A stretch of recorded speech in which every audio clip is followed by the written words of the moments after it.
Hniang vai lung koi ni a nem tu ka pa ngak tran ha hin a kut ne in roi na lo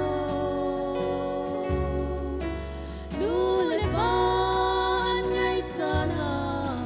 nang pa chana hung dir lo si fa an roi so na na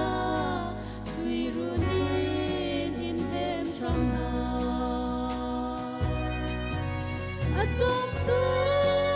anum lo akil kon tu an ngai lo ngak tran ha au thong chu na thei lo kanu ka ma o ti an au mi chu ni ngak tra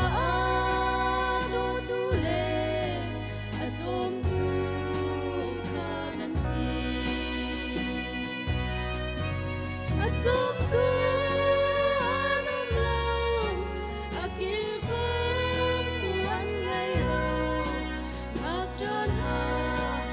au thong chu na thei lo kanu ka pa o ti an au mi chu ni ngak tra Zum tu kanan si ngak tra do tu le